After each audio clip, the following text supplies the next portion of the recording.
You're watching EVH Gear TV. Official Van Halen merchandise for EVH Gear TV is provided by VanHalenStore.com. Now, here's your host from Ontario, Canada, EVH Gear artist Eric Broadbent.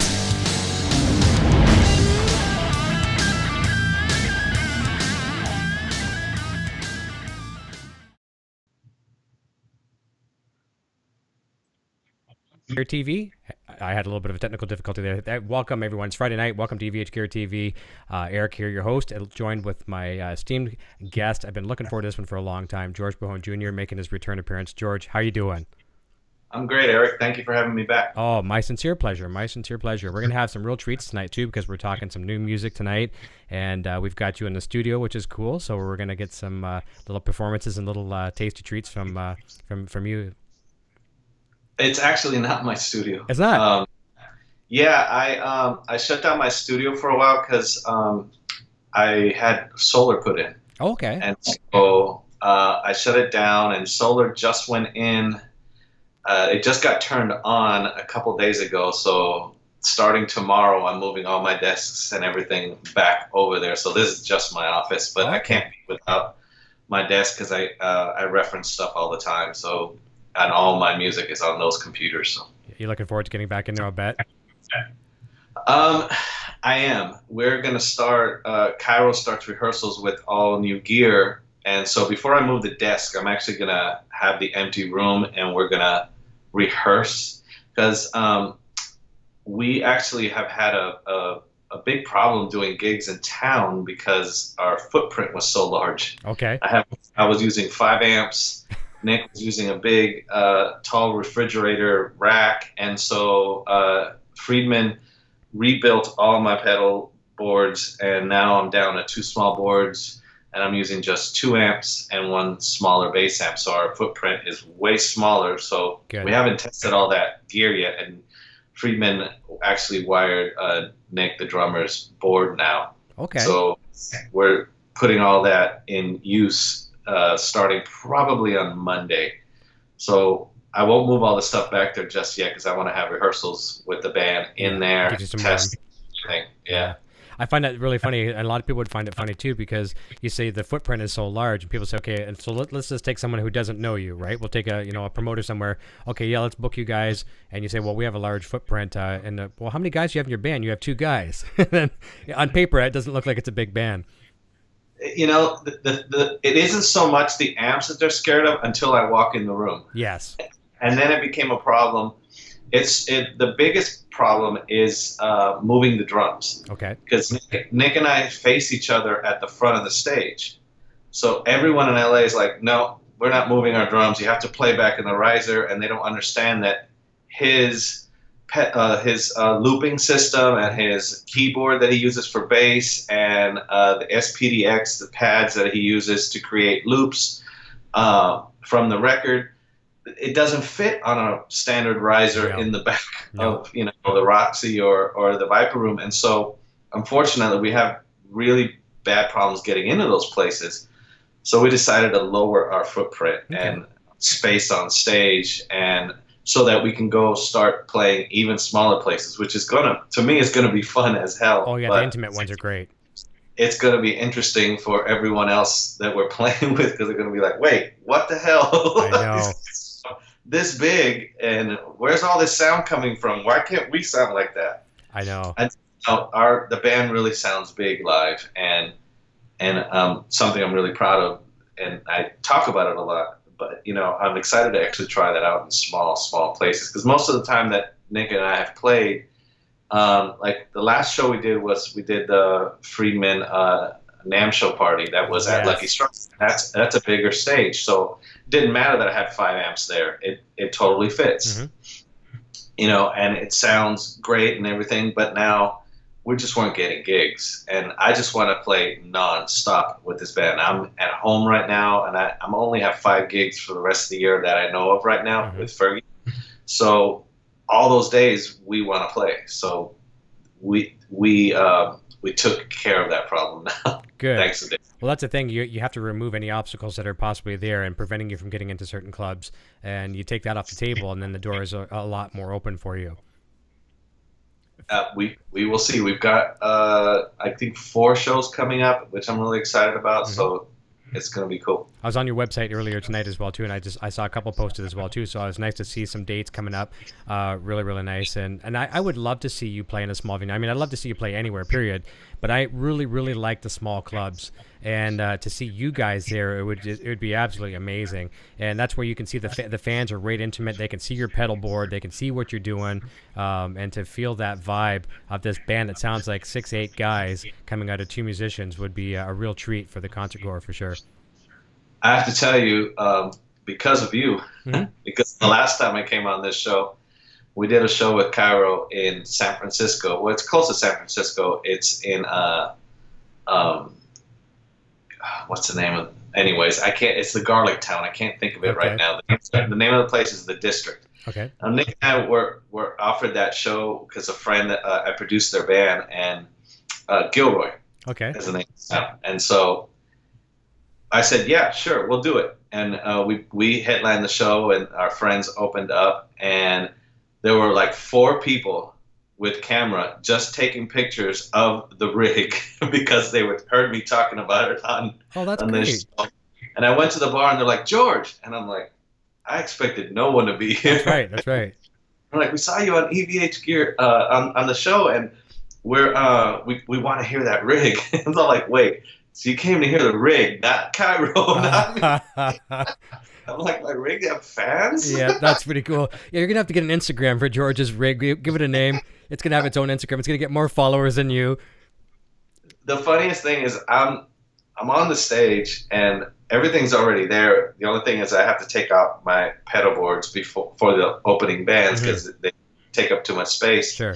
So I'm setting everything back up, and they're all with cameras waiting for me to stand by the amps. Yeah. Just really funny, which it's a blessing, you know. It is blessing and a curse at the same time. It's definitely a blessing. I wouldn't call it a curse because I got it upon myself. Yeah. I designed it. It's my fault. Sure. But the fact that it gets attention when I just strike a single note is wonderful, you know. And I hope it translates with the smaller rig because we haven't actually tried it in live setting yet. Yeah, well, you know what's really cool about that too, and I know we weren't going to talk about effects all night long, but we do. There is a question coming up soon too about some of the effects, but and I've talked about this a lot on the show, and this isn't on the itinerary by any means, but it's pertinent right now. I look at you as a player that uses effects, and I'm just gonna throw some other players out there too, in totally different genres, but you know, Edge from U2, I mentioned his name a lot. Tom Morello, another one of my favorites. And see, I mean, when I say the Edge, I'm not the world's biggest U2 fan, but I certainly have respect for guitar players, right? And I love him as a player. I'm going to go as far as saying Alex Lifeson here from Rush, my Canadian boys. Use effects, and you're one of those guys as well too that don't just use effects for a sound or just for a little smoke and mirrors thing. It's a real voice. It's a melody. It's a really huge part of the song. Would you agree with that? That's how you use it? I absolutely use it, and I just that way, but I describe it in a different way. Okay. I use it as landscapes. Nice. And it's kind of the way I think I interpret the way the Edge is doing it as well.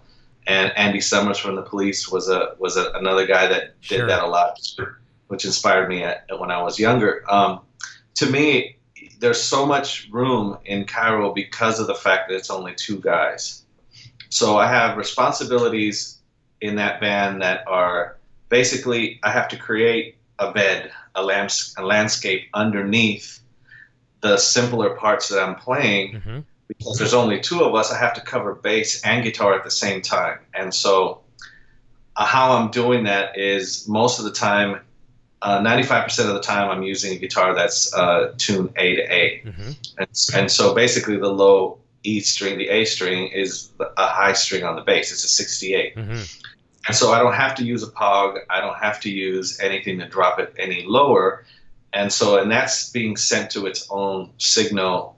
So it goes to a bass amp by itself. It's not in line with the guitar amp. So my pedal board is set up to where it splits in, 5 different ways. So signal goes in, and then it goes to 2 stereo amps that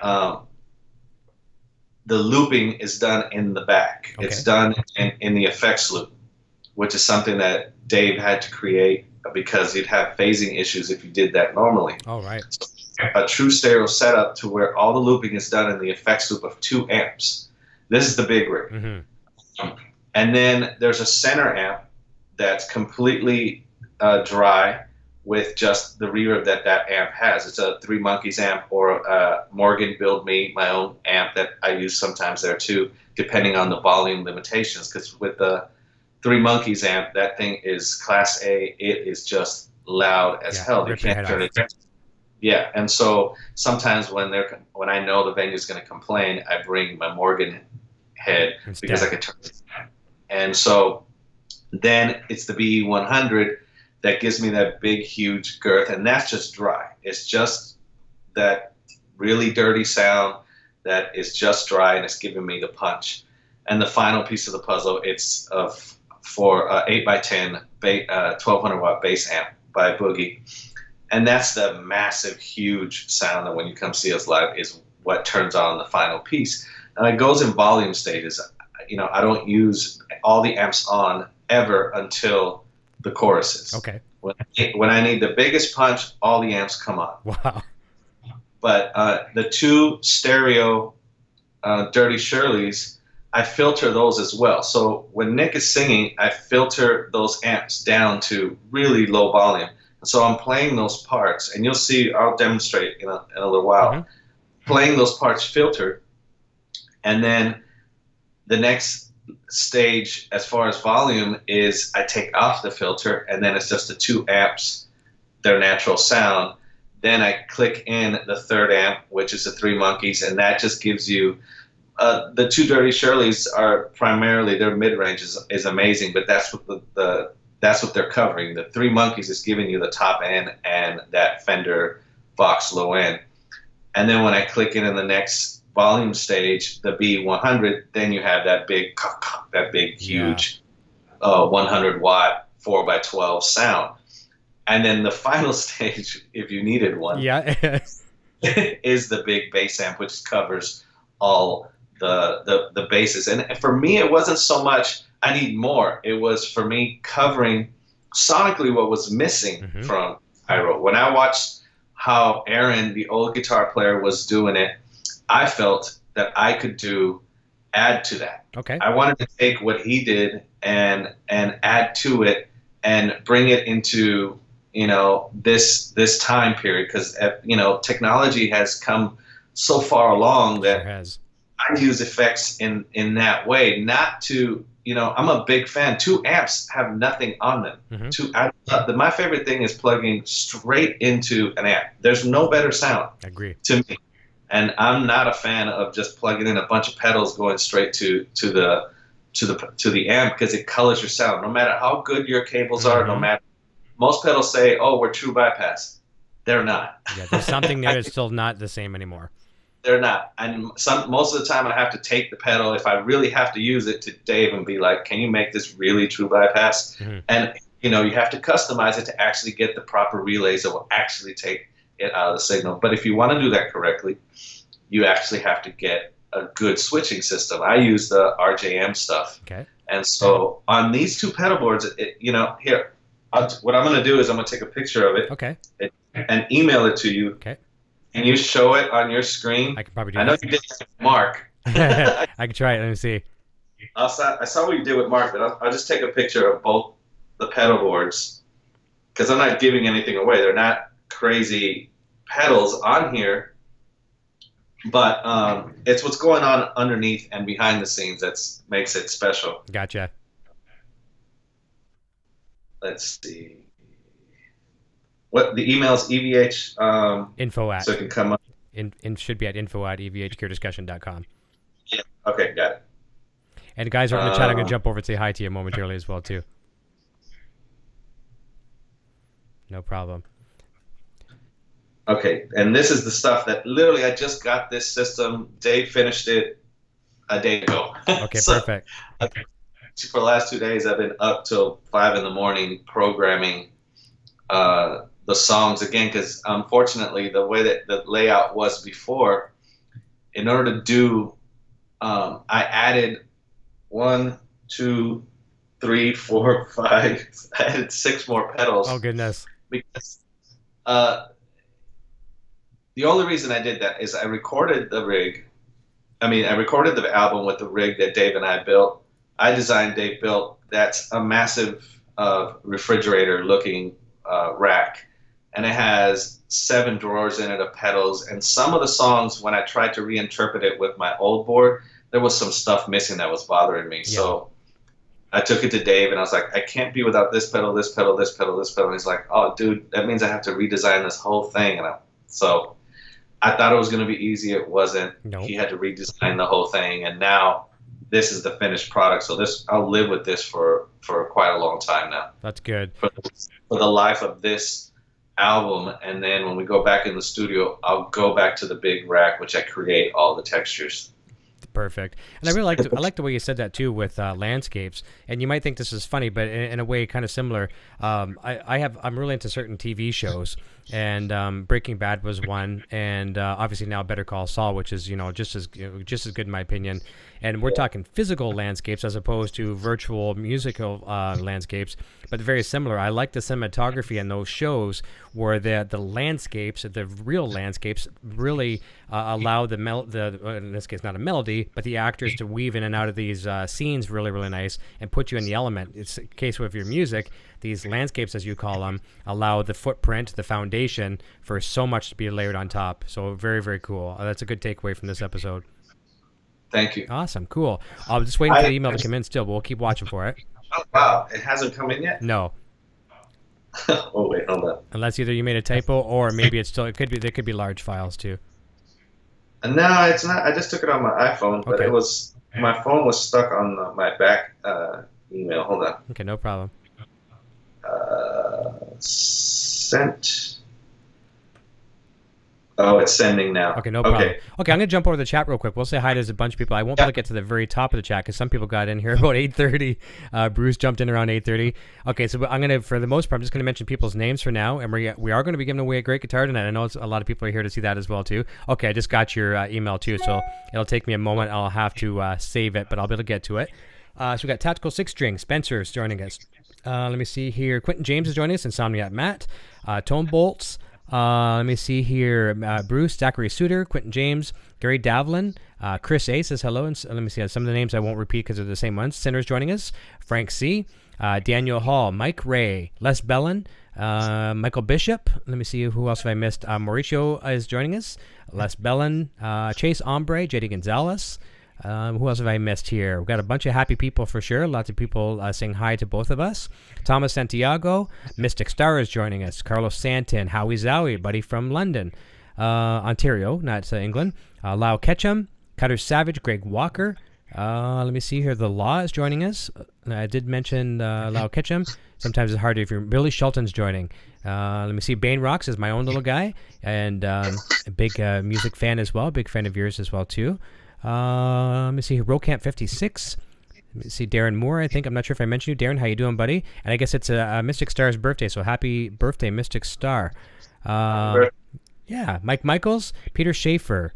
Who else have I missed? I scrolled too fast. Jaden James, Adam EVH, DP Dockery, I think if I pronounced that right. Mike Michaels has said that, and Bruce. So I think I've got everybody. So guys, pretty soon here, sometime in the very, very near future, we're going to give away the guitar. And I'm going to set up a question here for George. And as he's answering that question, I'll try to save these files so I can show you those in a moment. It does take me a minute to prepare this. So the question I had, I first discovered Cairo, and it's one of those things where I guess it doesn't really matter to you how people discover you, as long as they discover you. And I'm one of these guys that come in from this angle over here, and I discovered you via, I knew your previous career, obviously, and things you're doing right now and things. But it was Reslord that got my attention to you guys. The song was phenomenal, huge, crazy views on YouTube. But now with A6 that you've got, your newest single, I find it's heavier, a little darker. Was there intentions for that? And maybe just to kind of explain the writing process of when you went into this project. I think where it wasn't intentional, it just happens because of the choice I made to tune the guitar from A to A. Gotcha. Apparently, that's just going to be dark no matter what you do. When I play, I'll show you, I'll play that guitar, and It's just a dark guitar. And so the writing process for the album was something new for me. For my whole career with everything I've written up to the point till when I met Nick, I was doing things. Now I can call it the pop way, which is, you create everything, you put everything on the grid, everything's perfect, and you play to it, you overdub everything that you need to. My whole career, I was very successful at doing beds of guitars. There was, it's on some songs for Big Girls Don't Cry, I recorded 8 guitars, acoustic guitars, just to get that tone on that song. And so I was very good at doing double, triple, quadruple, 8 up to 8 times tracking just a single part so that it sounds massive. Mm-hmm. When I got to work with Nick and I tried that for the first time, the manager in Australia, Tom, he told Nick, that's not Cairo. Oh. And it crushed me. It was like, oh man, I don't want to be that guy that changes the sound. I'm a fan of the band. And so he asked, he said, how many times have you played with Jordan? He's like, actually, we haven't played together yet. Wait, you haven't played with this guy in a live setting? No, we just got in his studio and we started writing songs. He's like, look, that's not the dangerous Cairo I love. He's like, go start playing. And so we did a tour with Carnival and in Australia and New Zealand, and that's around the time that the Colossus was released, which I wasn't on. It was the last album he did without me before I joined the band. And when we started playing together, it was a completely different thing. That's when it really convinced me this is what I have to do. And then, so when we went in the studio, we didn't have any ideas preset. Nick wanted to go in there and just jam, which was terrifying to me because I'm not a just jam guy. Yeah, no, you orchestrate it and write it.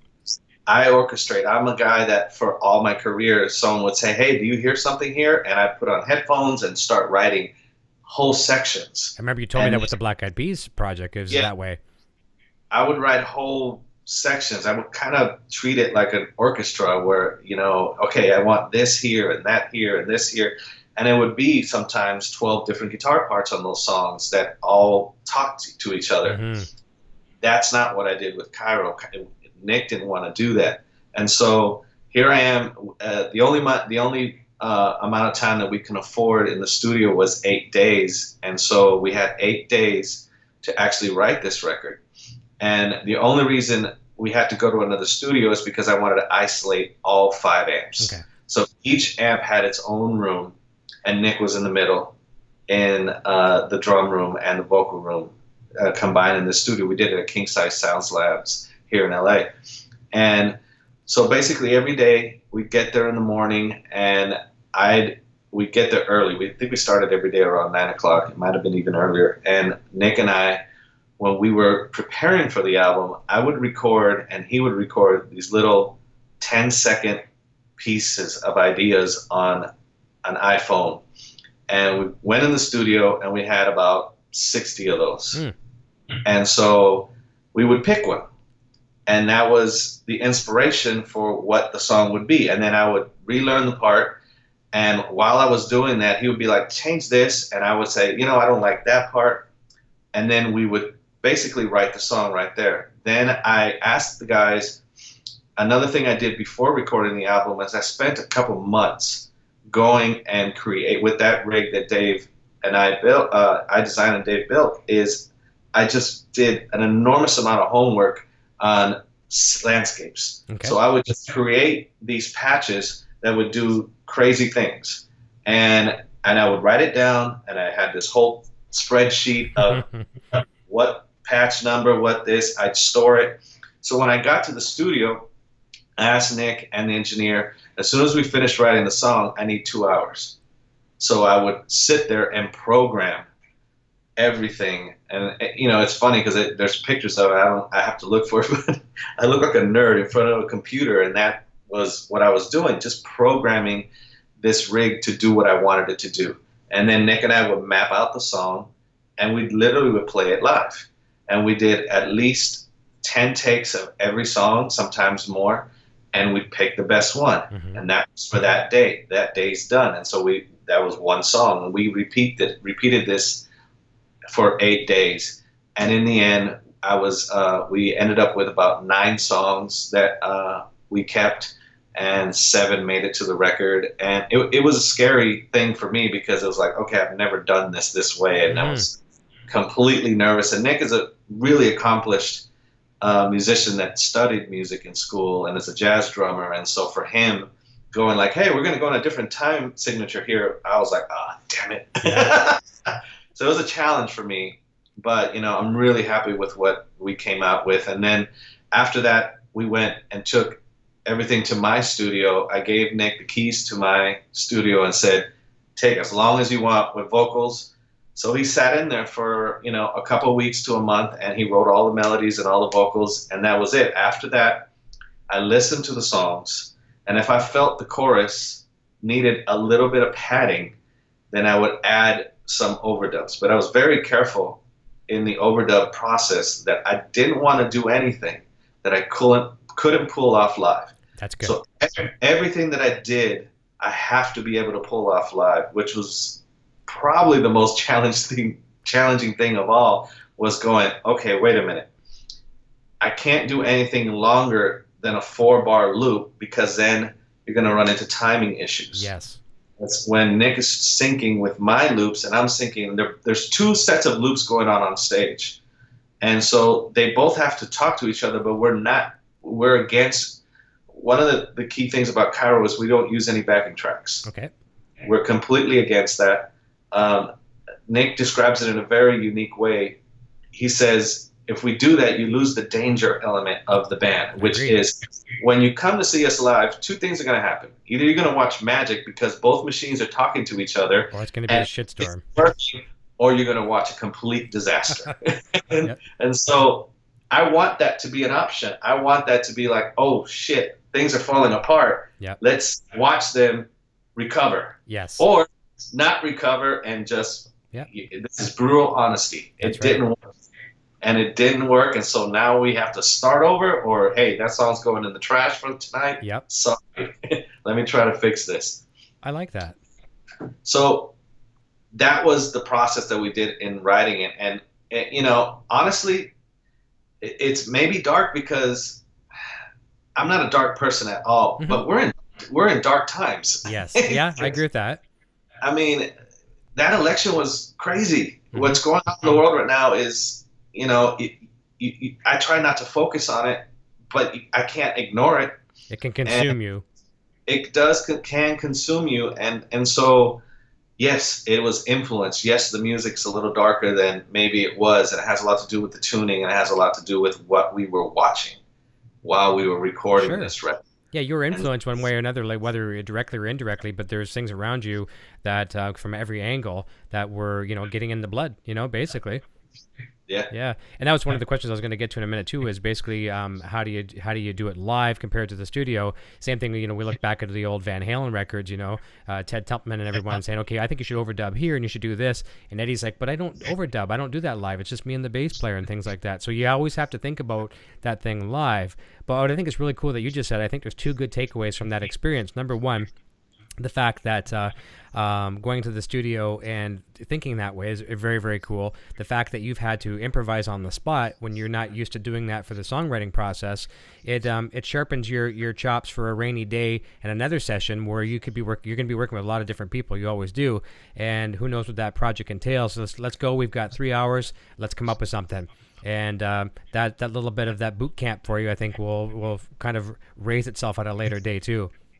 Well, when people, I agree, and when people listen to the album, it sounds that way. To me, like you can tell that this was played live. You can tell that there's an energy there, and I'm talking about how we're approaching the song and how big certain parts sound. It's like Nick and I are actually in a knife fight in some of those sections where he's trying to create on the spot on what noises I'm making that he never heard those things before I played them. He didn't hear certain parts that I was doing, and so he was reacting to that live. And so, you know, what you're basically hearing on that record is 90% live. And so that was important to me because no one is doing that other than the guys that can afford to do that. You know, the Foo Fighters are still doing that. You know, Queens of the Stone Age are still doing that because they're old school and they don't want to do it any other way. They're still doing it to 2-inch. You know, ain't nobody touching those drum parts and fixing them.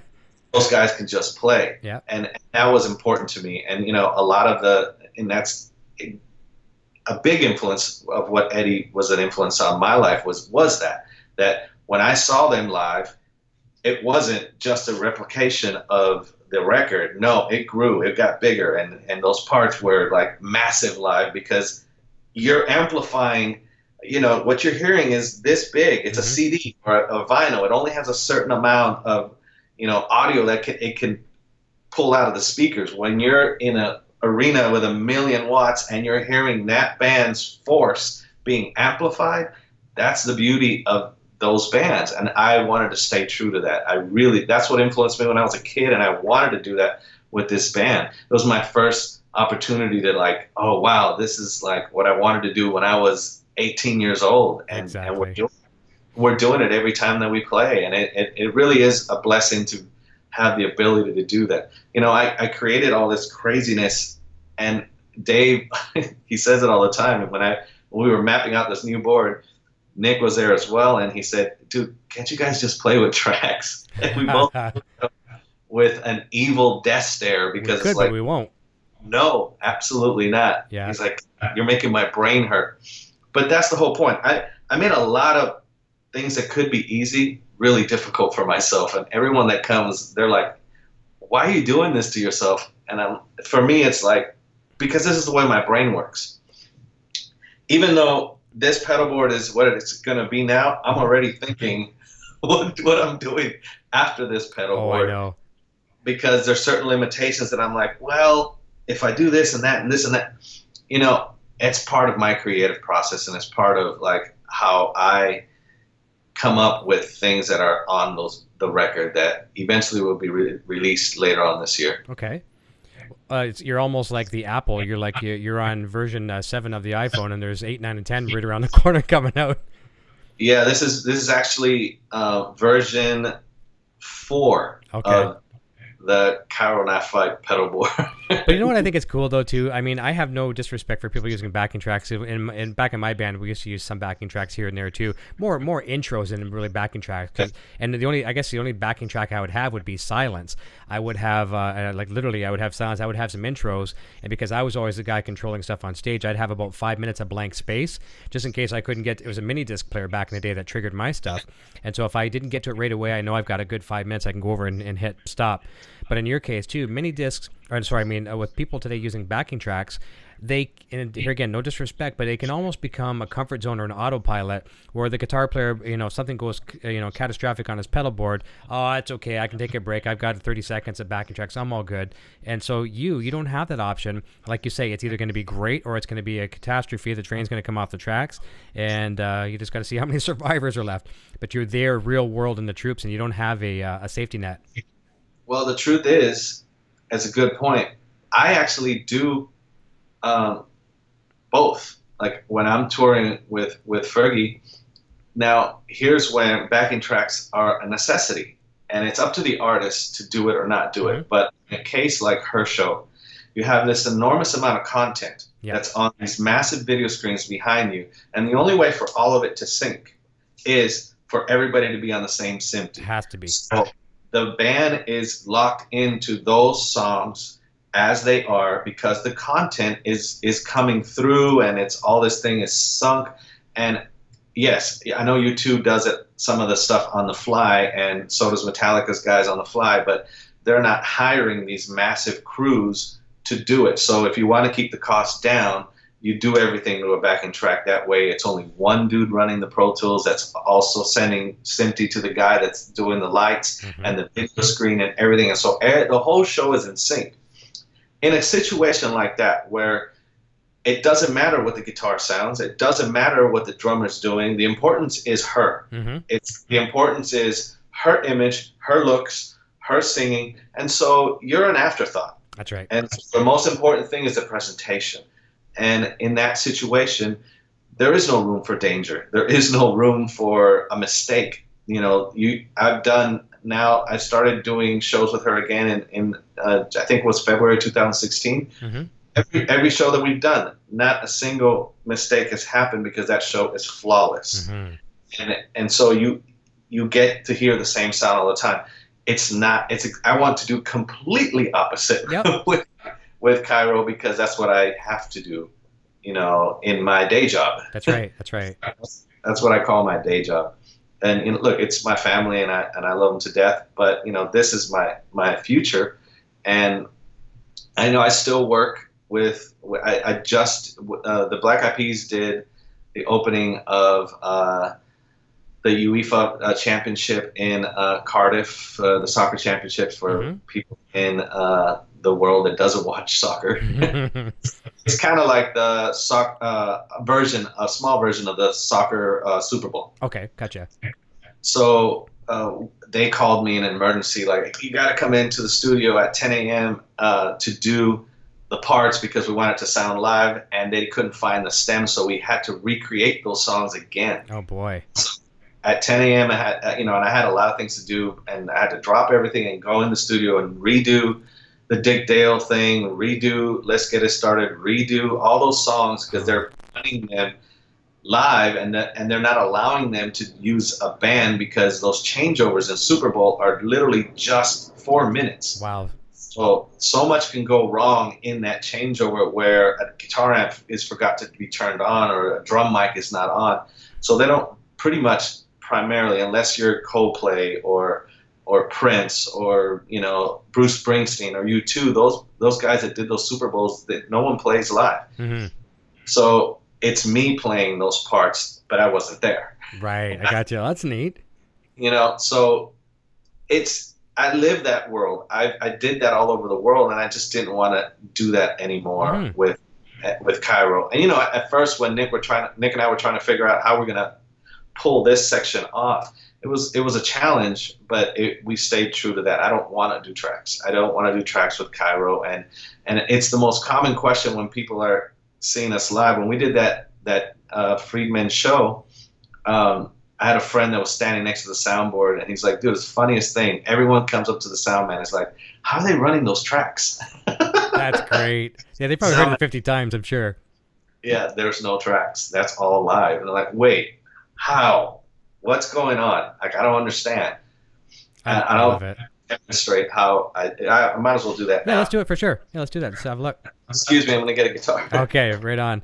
Hey, everyone, thanks for hanging out there in the chat. We're going to get over to the guitar giveaway here momentarily. Thank you so much for joining tonight. We're having a great show so far. Millions of people in the chat. I love it. I can't see how many people are watching right now because I don't have that open, but I'm just thrilled to have you all here. Fantastic evening. It's Friday, baby. Okay.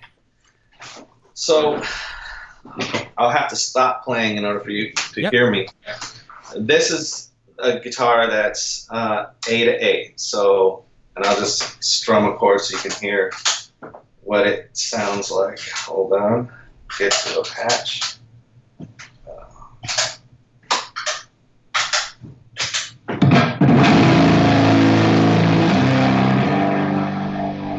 It's inherently really dark. I can hear that for sure.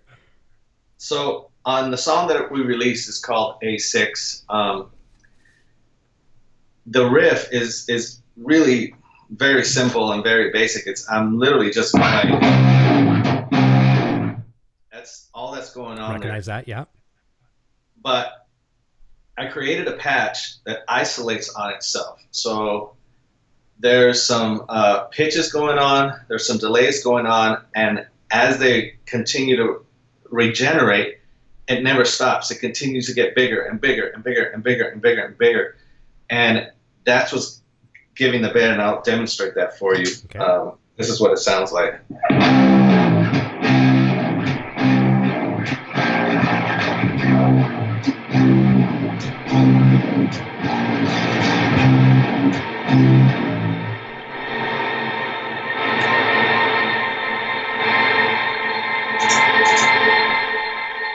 So that'll keep regenerating as long as I keep playing that. Sounds like a bit of a shimmer. I'm hearing a bit of a shimmer there too. Yeah, there's a shimmer on there, but the delay is continually regenerating. Yeah. So underneath that, I loved that riff, and it sounds so massive when I'm playing it with the bass and with all the amps.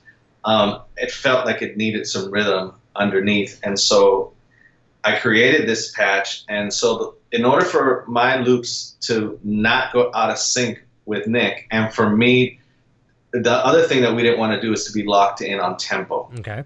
So if we have a lot of energy that night and we're going to play it faster, slow it down. All I do is, so I'm hitting the loop on the beginning of a 4-bar phrase. So I can hit it faster or slower. So the loops are separated into two. I'm using the Pictronics Infinity Looper. I know that's one of your other. Yeah, that's fine. It's one of the questions. We'll get to that. Yeah.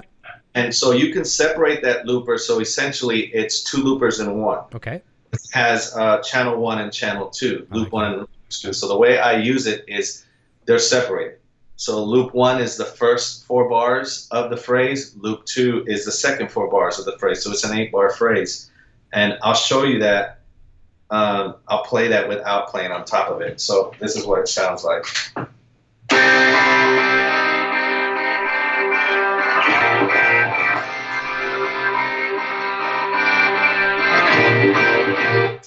Okay. So I'm playing those with my left foot.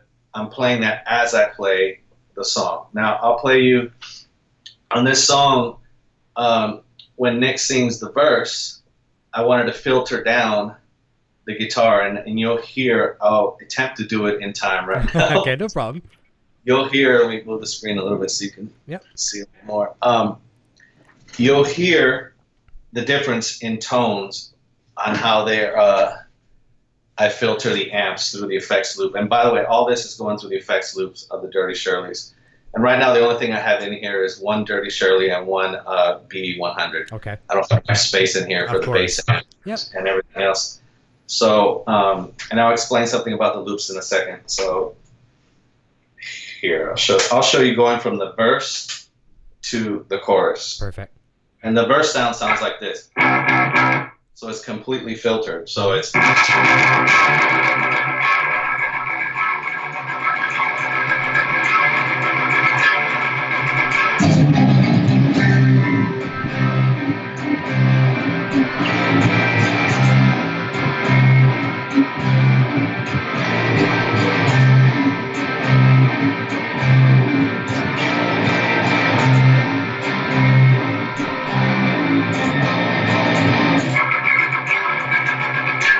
I love it. So you're seeing how the different volume stages and how the loop is going on. And that's all, I'm doing that all live right now and with my left foot. That's crazy. My right foot is reserved for, there's another Pictronics Infinity Looper that's running the background vocals. Oh, geez. So when Nick has these pads that he sang underneath his choruses, I hit those with my right foot. So I'm basically going like this and playing, which is, Geddy Lee does it in Rush. Of course, yeah. Do it, but it's how we're creating this live. So yeah, when you're hearing a song that we'll release later, you're going like, wait, there's all these backgrounds happening, and then there's this pad that goes on underneath. How is that happening? Well, left foot, right foot, and then me playing at the same time. Oh man, you almost need a stool to sit down on, but then it wouldn't be too cool. You know what I mean? And then the other thing that is happening too that people ask about is there's harmonies going on. Yes. So Nick's harmonies are amazing, and I didn't want to not pull those off live. So I called my friend Eric that does all the playback for Fergie, and he works with everyone, Fergie, Mariah. He worked for Prince for a long time. So he has a lot of experience at all these programs. So I asked him, I was like, hey, the only thing I know that does harmonies is when I'm in the studio producing is a harmony engine called Antares Harmony Engine that they sound natural, and it's a plugin. So what DAW will respond to MIDI messages? And he said, the only one is live. I said, okay, so I can do a patch because the songs are broken down by verse, chorus, bridge, whatever. And so for every single part, like you just heard, I have a different sound. So every time I change sounds, I'm going to a different patch, so I can send a MIDI message and tell it to change. Right. He's like, well, I don't know how that's possible. So he came to my studio, and we basically designed, and he programmed a box that's the only one in existence that's in Nick's little world. And not little, it's massive, but Dave's making it as little as possible. Yeah. It's in there, and it translates the message coming from my RJM, and the computer and live is responding and moving. So live is never moving. I never press play, but what I did was we create scenes. And so when I go to the verse part, it goes to that section, and there's an automation. I automate drum sounds, like hit the compression on his drums, kicks, the snares. There's because he's singing behind the drums, we had to gate some of the vocals so that you don't get the cymbals and the snares. It's a big problem when you're doing harmonies because then everything gets harmonized. Yeah. And so we automate that, and so it changes for every song. And so literally the computer looks like it's going like this every time that I change a patch. That's another unique piece of gear that's in our world that scares me, because if it breaks, it is trouble. Work, and I have to call Eric, and he has to reprogram me another one. But there's a lot of unique things going on in this band that don't exist anywhere else. Yeah, I love that. One of the things, like for example, when I play this. So I'm going to put my amp on standby. The problem I was having live, which is one of the reasons I had to redesign this system, is like Dave Freeman would come to the shows and friends would come to the shows and are like, hey man, I can't hear those loops. Because when you guys just get so loud, and the loops, my backing loops or the loops I create live, they're only coming out of the effects loop out of the two Dirty Shirleys, which were the lowest in volume amps on the stage. Oh. So the other amps turn on, you can't hear those loops. They're gone. You couldn't hear those loops. So I went to Dave and I said, hey, I want to be able to send the loops to the front of house. Oh, neat. So we added the Infinity Looper has an auxiliary output, and we send that to the front of house. But the problem is, and I'll demonstrate something else. So there's a song that we do called A2, which we'll release later. And I created this basically a pad.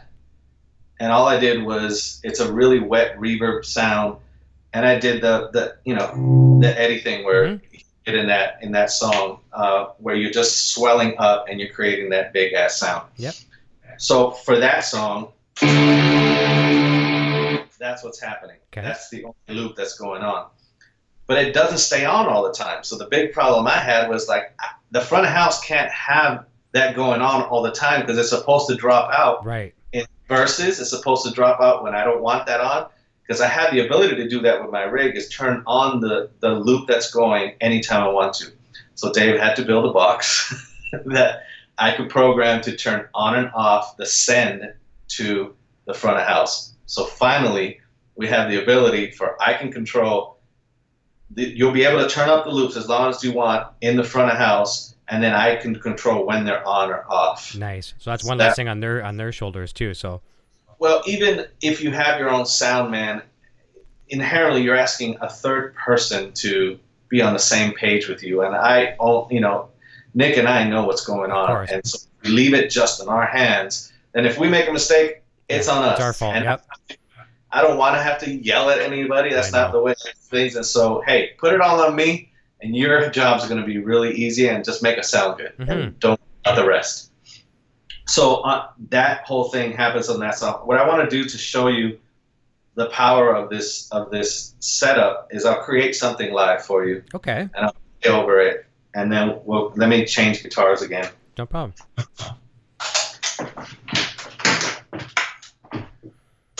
And guys, we're going to chat 10 minutes. We're going to jump over and we're going to spin the prize wheel. We're going to see who takes home a new wolf guy. That sounds amazing. Okay. So,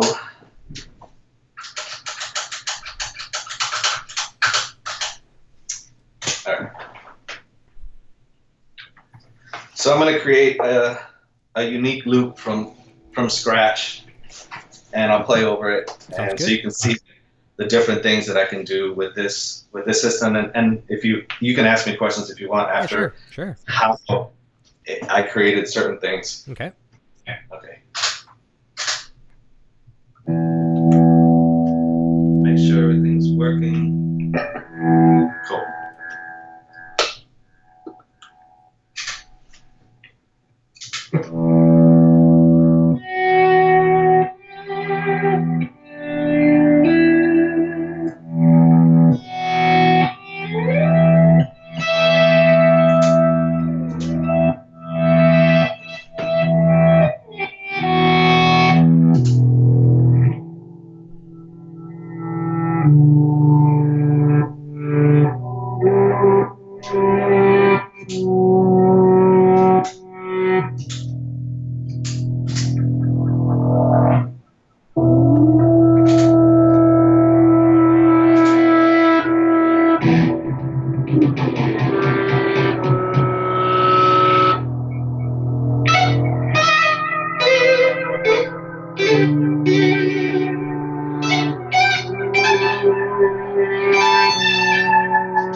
Awesome. Oh, a huge applause, man. That was phenomenal. So my question right off the get-go is, I'm hearing some reverse loops. So how were you able to reverse some of those? Okay, so the Pictronics, as well as all the Strymon stuff, what you see is not all that you get. Right, so okay. There's all these secondary functions on all these pedals that you can access when you're using MIDI stuff. Mm-hmm. Since all my stuff is being controlled by MIDI, I'm actually accessing those menus through different patches that I set up. So I have a page that opens up, and it's all the extra things that it does. So it'll lower the pitch, it'll raise the pitch, it'll reverse the pitch, and it does it as you're playing. Wow. So if I do, I'll show you. So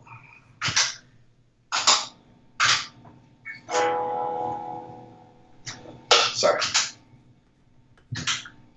Oh, I unplugged. That's what Let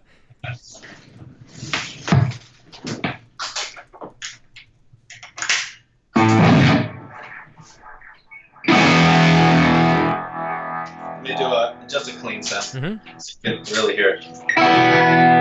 So if I just do a basic pick pattern. Okay.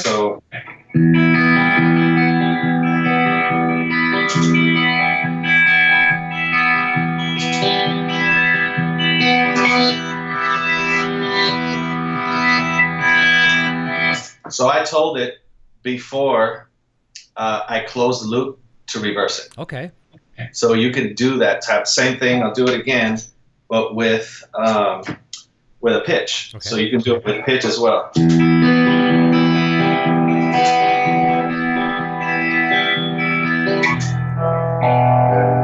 Wow.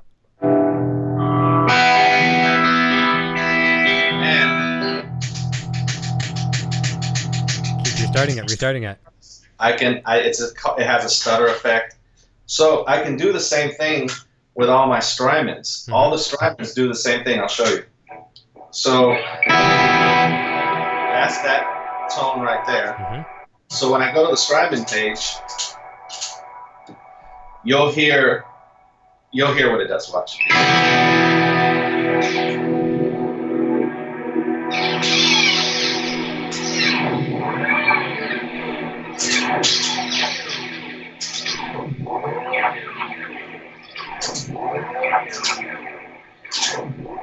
Now I'm doing that just through MIDI. Another thing that I can do with the Strymons is this.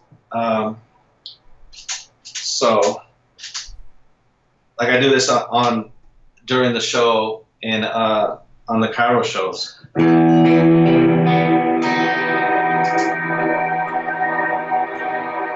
That will hold indefinitely. Yeah, as long as you want it to. Then you can tell it that I want to play on top of it, but with no reverb. So then I can do that.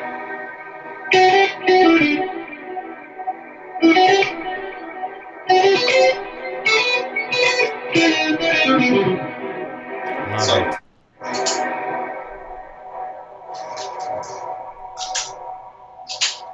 That's just the nerd in me finding out what every single thing that those pedals can do, because I have things that I hear in my brain that I like to bring to fruition. I mean, I hear sounds and tones and textures, and I want to be able to create them. And thanks to those companies that these things. And luckily for me, the blessing is that I have relationships with those people. So a lot of these things couldn't happen if I wouldn't have been able to call Ron from RJM and be like, hey, I'm trying to do this and it's not doing it.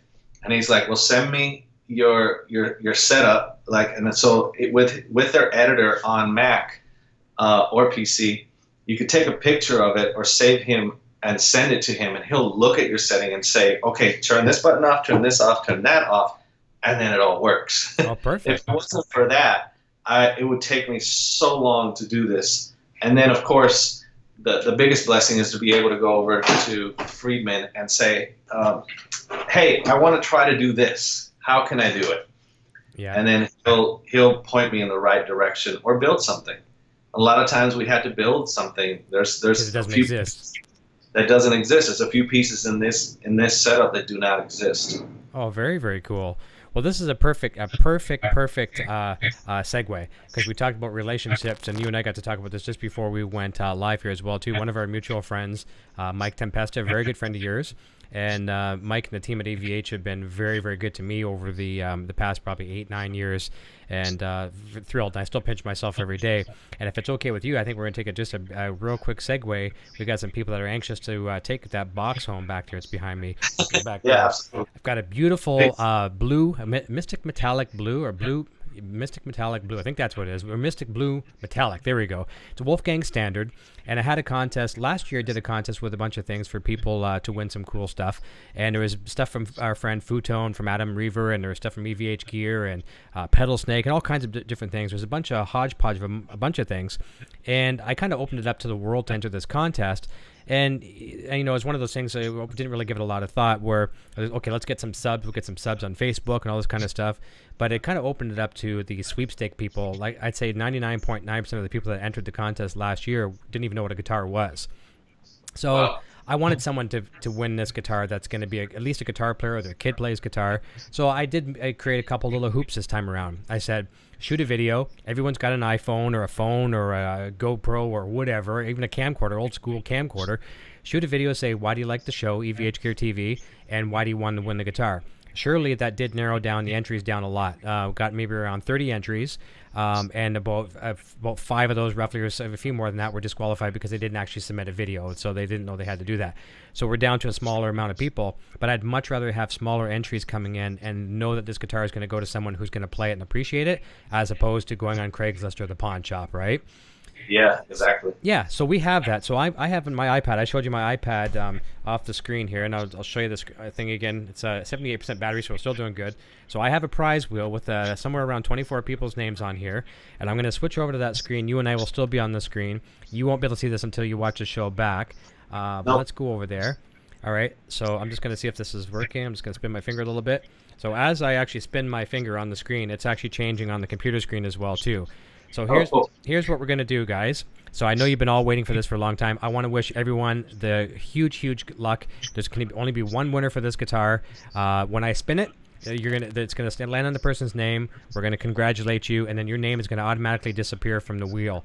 And I'm going to spin again. So I'm going to tell you what the runner-up prizes are after I spin this, okay? So here we go. I'm a little nervous. I've been nervous about this myself. Like, I've been really nervous about this. I didn't sleep much last night because I'm as excited to give this guitar away as I am for the person to win it. So before I go any further, thank you, EVH Gear. Thank you, EVH Gear and the team at Fender and everyone there. You guys have been great to me. You've been great to my subscribers. This was a celebration for 3,000 subscribers. Yes, they've been very, very good to you as well too. They're good people all around. And when Mike knew that you were coming on the show tonight, he said, "Be sure you say hi to my friend." And I said, "I promise you, I will." That was one of the last emails I conducted before the show tonight. All right, guys. So good luck. All right, I'm gonna spin this, and I'm gonna actually try to hold my iPad here too, so you can see that I'm not pushing any buttons or anything like that. I'm gonna spin it nice and hard. You should probably actually hear it as well. I'm very, very nervous. I wish I could pass this through to George and let him spin it and put all the pressure on him. All right, this is for the Wolfgang guitar. All right, everybody. Godspeed, everyone. Here we go. You're all welcome.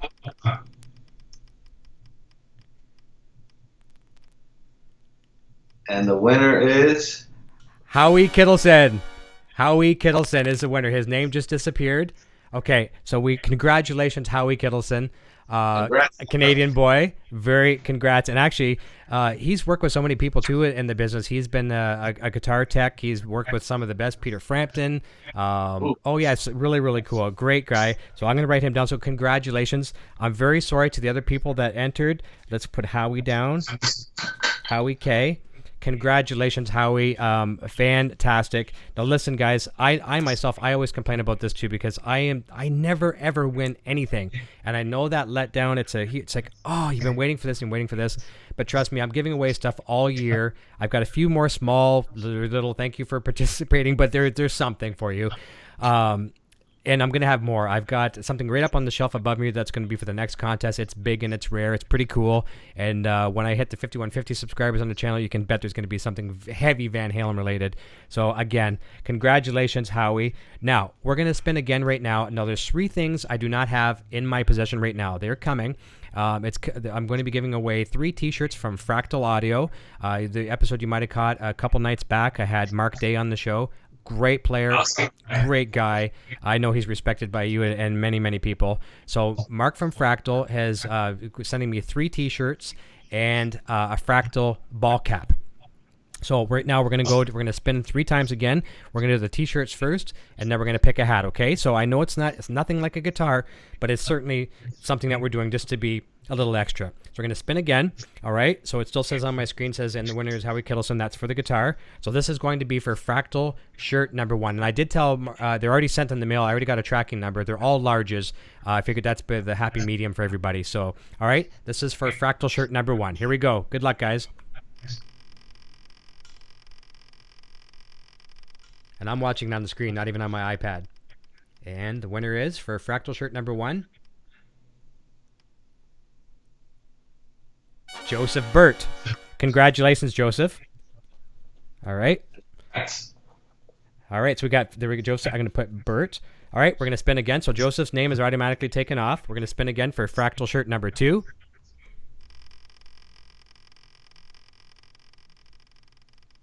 And the winner is for Fractal shirt number 2, Les Bellin. Congratulations, Les. All right, we have another Fractal shirt. Fantastic. And this is cool. I like this app. I got this on the App Store. It's really nice because it takes in people's names right away so you don't have to guess who got it. All right, Fractal shirt number 3. And thanks for your patience too, George. Yeah, no problem. All right, this is for Fractal shirt number 3.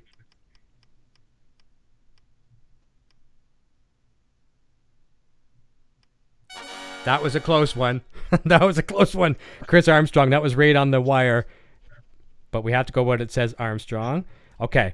All right. Now the wheel's getting a little smaller. Now we're going to spin for a Fractal ball cap. All right. Good luck, everyone. For a Fractal ball cap. I imagine they're black. I don't know. I haven't seen it yet, but they are on the way. I have a tracking number, so it's coming.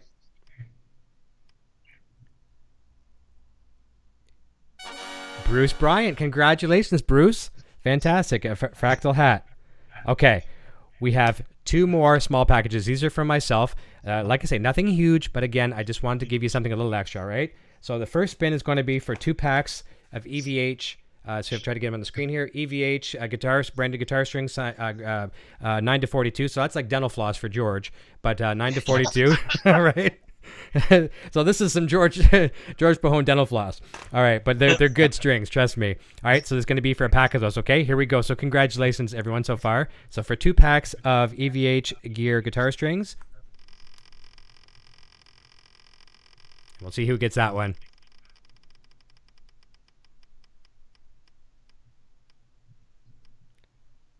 Oh, I hate it when they do that. Oh, that was so close. David Rodriguez got that one. Okay, David. All right. I would not want to be the person receiving on that wire like that. It is what it is. But just like The Price is Right, I've seen those things go to like $1 million and then nope.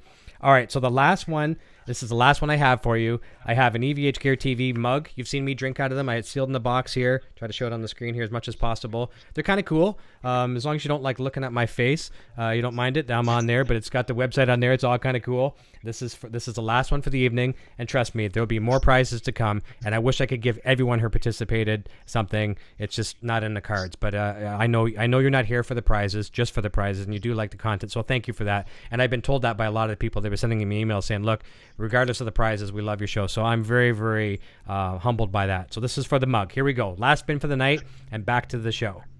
All right. Good luck. Thank you, everyone. EVH Gear TV mug. The winner is, looks like, Zachary Suter. He's one of our youngest fans as well, too. So congratulations, Zachary. All right. I am going to go back to our regular screen, and I'm just going to take a brief moment here as well. I'm on the air right now. What's up? George just got a call. Listen, guys, thank you so very much. Congratulations. So Howie Kittleson is our grand prize winner of the guitar. I'll come pick it up tomorrow. Is that cool? Fractal shirts are Joseph Burt, Les Bellin, and Chris Armstrong. Fractal hat is Bruce. And the gear mug is Zachary, and David Rodriguez won the 2 packs of EVH Gear guitar strings. What I'm going to try to do for you guys too in the very near future here, before we get into another big contest, I'll try to do a couple of small things too, and I'll make it so it's easier to enter and things like that as well. So I just want to say a big thanks to everyone for participating. Thank you for helping me reach 3,000 subscribers, and that's in the rearview mirror now. Looking to bigger numbers down the road, but for now, very happy with where we are. So let's jump back over to George. Thanks for giving away stuff. That's fun. No, it was fun, and I'm glad to have you part of it. I was very, very thrilled to have you to be here, and I really wish I could have put the pressure on you. It would have made me feel a little bit easier. I said, George he's going to have to download the app, and he's going to spin it. Sorry, I had to take that call. It was Friedman saying that Nick's board is done. So. Oh, good. Very good. Yeah. Awesome. Well, he'll be happy to hear that, and he's probably not watching, but I mean, he'll be happy to hear that for sure. If you want to text him, if you want to text him or something, that's fine to do as well too. I'll text him after the show. It's okay, no problem. Yeah, we're probably about 15 minutes away from wrapping up, anyways. And everyone that's saying thank you and congrats in the chat, congrats for sure. And the thanks are all mine for being able to bring this to you each week. And the people you talk about relationships with people, none of us could be doing what we do today if it wasn't for relationships with people. Yeah, absolutely. Yeah, for sure. So here's a question. I don't have the itinerary in front of me. It's actually, I wrote it down here with some of the winners' names on here. But there's always a question I always ask of every guest that comes on the show, because when you happen to have EVH in the title of the talk show, it's probably good to talk about EVH once in a while. And we always like to do this time capsule thing. And I've got some really cool answers sometimes, some unexpected. So let's say we have to put this time capsule together, stick it in the ground for it to be unearthed 100 years from now, and it has to represent Van Halen at their very best. They get one song or maybe an album, whatever. Let's go with the album. And when they unearth it, and these people in the future, okay, what was Van Halen? What album would you stick away in that time capsule? Oh, there you go. Good one. Van Halen 2. Yeah. I love all of them. And some of the ones that people don't, I love Fair Warning. Mm-hmm. That's my fave. Yeah. But that one speaks to me. It's just the songs on there and his playing. That's the one that I'm kind of an oddball. Like, I don't like to listen to things that everyone listens to. Yes. Like, I'll pick records that no one listens to, especially if the songs are played a lot on the radio. I'll skip right through those. I like the B cuts. Yeah, of course. Too. Because we've heard him to death, right? And that's a really cool. I'm glad you said Van Halen 2, because I don't know if I've got too many people have said that. I'd have to go back and almost re-watch my own shows. I don't think anyone is. I'm going to go on record to say I don't think anyone said Van Halen 2. And one thing I do like about that, it's a little different. It's not as wet reverby as the first one. I think Van Halen had a little bit more control on that one. I love Fair Warning, but you just answered a question, and without even me asking it, but we're going to dive into it a little bit too. Once you showed me that vinyl, vinyl was my thing as a kid. I'm of the age, where that was my thing first. It was vinyl and 8-tracks. And that's where I learned all my stuff. My parents had this big old console stereo. It was a big piece of furniture. You lifted the lid and you got everything inside there. And that became my first guitar amp, because I got frustrated and destroyed it and made it into an amplifier one time. But I was going to ask you, and I said I didn't want to stereotype you as a vinyl guy, but I assumed you are, and you've kind of shown me you are. What are a couple pieces of vinyl that you must tell people that they must go out and get? Because I'm getting Junior into vinyl here too, and he's loving it so far, just collecting it, let alone we haven't even played it yet. So what would you recommend?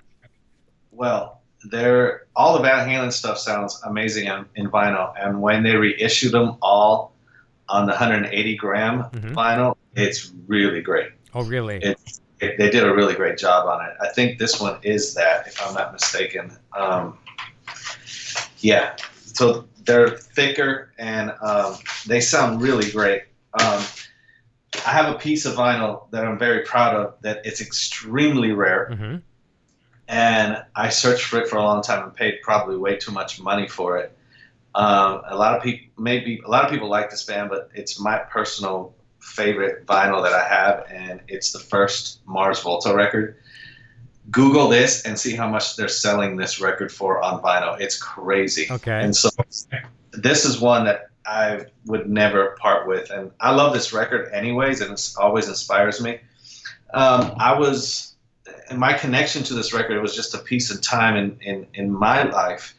The Black Eyed Peas were on the Big Day Out Festival, which of all the festivals that I ever did all over the world, that was my favorite of all.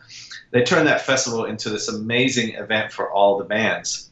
And it's no longer around, and I'm really saddened by that. But I got to play it twice. And one of the times that we were on that festival, Mars Volta, they had just released a record, and I was introduced to them at that festival. I was literally eating lunch at a catering, and I'm hearing this craziness going on. I'm like, what is that? I stopped eating, went to the stage, and I watched the show with Robert Trujillo from Metallica, because they were headlining that festival that year. And so I would watch it I watched Mars Volta every single day with Robert Trujillo and James from Metallica, and we became friends, and I got to watch them on stage every day. So I went and downloaded the record, and I literally spent my day off in a bathtub listening to that album over and over and over again. And then I got to watch them play the album from beginning to end for the whole festival. So it was very special for me. And so when I actually found that vinyl, I was very excited. So I'll just show you what I have here. Okay, great. When I moved my studio into my office while they were putting in the solar, I took just a couple pieces of vinyl and my record player, just because I can't live without I own a studio, so I have amazing speakers, and there's nothing more amazing than having a turntable going through a great set of speakers. Mm-hmm. Nothing like it. And I have the Crane Song monitoring system, which is a mastering system. Okay. And so it's insane how it sounds. So I brought a few pieces of vinyl that I couldn't spend a couple months without. So the Mars Volta one is one. Mm-hmm. This is one. Oh, good one for sure. I agree, Stevie Ray Vaughan. Yep. There's one. Yeah, for those about to rock, right? This one's funny, but I love this song, The Stranger, Billy Joel. That's good. Nothing wrong with that. I'm a big fan of this Robin Trower album with Jack Bruce. Oh, wow, yeah. Can't live without that. Nice. One of my favorite records. Chambers, yes, ZZ Top for sure. This is my favorite Trower record. Oh, right on. Can't live without that. Yep. This is an odd one, but if people don't know this record, guitar playing on this is amazing. It's Mike Bloomfield, Al Cooper, and Steve Stills Super Sessions. Oh, very cool. It's the very first time that Season of a Witch was ever recorded, and this is a desert island, of course. Oh, for sure. And then another. There you go. That's how I discovered Van Halen, was that record. And then the last one. Oh, right on. You have a good collection. I mean, I know you have more than that, but for sure those are the ones, the staples for sure. Well, I just brought a couple that I was like, I want to listen to these records for inspiration while I'm like, you know, when I write, one of the things that I like to do is just sit with a quality piece of music sonically that inspires me. Mm-hmm. It's not so much, I love the convenience of having everything in your pocket. Mm-hmm. But it sounds like absolute dog shit. It certainly does, 100%. It does not sound good. The closest thing that has happened with technology that's decent is Tidal. I'm not sure if you're familiar with Tidal, but Tidal's a streaming service. It's just like Apple Music or Spotify, but Apple Music and Spotify, they really don't sound very well.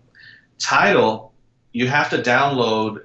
It's the same thing, $10 a month, or if you want to do the extra, $20 a month. They have a section on there that's one of the coolest things that's happening right now for listening to music. They have a section called Masters, and so they're giving you the albums at higher quality than this. So you're actually listening to the master of the actual album. Oh, wow. Man, if you have a great system and you can somehow put your computer into, I know they sell this a lot out there. The way I do it is my D to A converter in my studio, but take the output of your computer and you put it through a good set of speakers, and there is nothing like listening to the masters of an album. Oh, I'd love to do that. It's one of the coolest things when you're writing music and you get to go to the mastering stage of mastering a record. Man, the experience of being in a mastering studio is second to none. You hear things that you never even knew were there, and you created the stuff. That's right. I know. It's like, I don't remember that. Yeah, and so to be able to experience that now, and I'm a big fan of the Tidal music platform because of that, because I can go back and listen to, the Doors record Master, which is like, my God, so the kick drum sounds so much better because you're talking about a whole different, sonic frequency, where this is limited to a certain sonic frequency. And then when you go down to a CD, it's limited, and then down to, iPod and your phone, that shit's garbage. I agree 100%. Yeah. As good as it is, as cool as it is to just be able to pull it up and play it, man, there's no comparison. No, that's a convenience only. And I should interject just for a quick second, too. I just heard a huge clap of thunder here. And in my small little town, when we get thunder, when there's rain, it usually means power goes out. So if we happen to lose connection, I'm not saying goodbye real fast, we might lose power. But I was having this conversation with the boy today going into town. We're talking about it because we're really discovering vinyl, and I'm really glad he's into it. He bought his first record. He got Michael Jackson's Thriller. We're both Michael Jackson fans. An amazing album to have on vinyl. And that's the rule here in the house. As much as I'd love to play Van Halen, we don't have a record player yet. So we're not just going to buy one of these cheap ones. We're not going to buy top line, but we're going to get something good. I mean, nice, heavy, old school Techniques, probably. That's what I like. And the first record, the rule is, and it's his record, we're going to play Michael Jackson as the first record played in the house. Then we're going to move over, obviously, to Van Halen. And then he's into the Gorillaz. He's got me into Gorillaz a lot. We're going to see them in concert, and that's our next record as well. But I guess what I was saying is I'm trying to explain the difference between the MP3s and things like that. And even like when we bought this new vinyl, we got a card that we could download the digital album as well, too. And this is right from the record label. And, I mean, they're only as good as what they are, and it's not very good. So we're really looking forward to discovering not only it's actually the sound quality is going to be great, but it's the bonding that you'll have. Like, so you're not sitting there texting on your phone, you're not looking at your phone or your iPad. You're opening up a double album. You're reading the liner notes. Hey, what's that, Dad? Did you know this person produced this record too? And you're reading all that stuff. And it's a magical moment between family members for sure. Just that album that I first pulled up, the Van Halen 2. Where is it? Oh, it's right here. Here's the thing. Everyone's seen that. Yep. Everyone's seen that. Yep. But this is the cooler stuff. I know. To me, when I was growing up and I saw these pictures and Eddie with the guitar, and that was, you don't get that anymore. Not even in CDs. No. Anymore. Not even in CDs. And that's the beauty of it. With Cairo, we're definitely doing that. When we can afford to do it, we're going to do vinyl. And I have a really unique, not unique, but Nick and I are very creative. And so we have something that we're going to do to where each vinyl that you buy at one of our shows is going to be 100% unique. Nice. When you buy it, you're taking home something that no one else is going to have. Yeah. And they used to do that. They used to do that where, and Jack White is kind of leading the whole pilgrimage of bringing vinyl back, and the things that he's doing with vinyl is just on another level. I'm not sure if you know the stuff that he's doing, but bit, yeah. He has. Do you know he has ice cream trucks? Yeah, I think I've heard that. He has ice cream trucks they don't sell ice cream, they sell vinyl, and they go around town.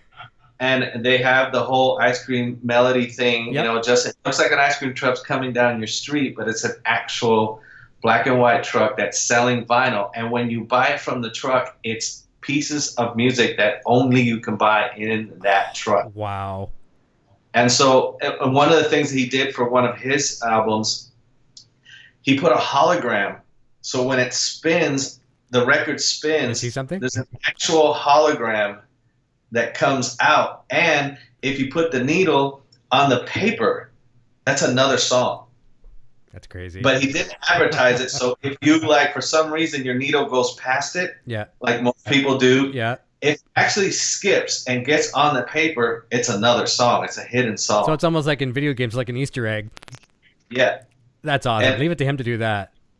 He's doing really cool stuff like that, and you know, there's dark stuff that people are doing now. There's a band that I heard recently that everyone took blood out. Okay. And they pressed their vinyl with each member's blood on the vinyl, and so if you got that, there's your collector's piece. There's so many things you can do with vinyl you can't do with anything else. Yeah, true. That's true. And yeah, the box sets are amazing when you collect CDs, but with vinyl you can do so many things. There's chocolate vinyl I've heard about. I've heard so many new things, and to be honest with you, that's the only form of music right now. And then this is the business side of me. From a monetary side, the only thing that you're not losing money on is vinyl. The only thing, like streaming every year has gone down. Royalties have gone down. Pennies on the dollar. Pennies, little half a cent. Everything has gone down. The only thing that keeps raising is vinyl. And now vinyl, you see it again at, you know, Urban Outfitters, and you know, I'm seeing in LA a lot of the new trend in LA. I've seen like 4 recently is barbershops that sell vinyl. Well, that's which neat. is I like that. Yeah. You go to a barbershop, and there's a barbershop in Silver Lake that's concert T-shirts, old concert programs. Nice. My brother-in-law, man, I'm so jealous of this. My brother-in-law, we went down there. I wanted to show him the store, and he was looking through the bin, and he pulled out an Iron Maiden thing. He's like, he asked the guy, "Hey man, what is this?" It was the program from 1983, Peace of Mind tour. I'm like, why didn't I get that? Yeah. Dude, reading that program from back then is like a time capsule. So, you know, vinyl is making a resurgence because I think people are losing connection with music because it's so accessible. I know, and I think we are going to see a boom, and I really hope we do, because I think it could change things around in a lot of different ways.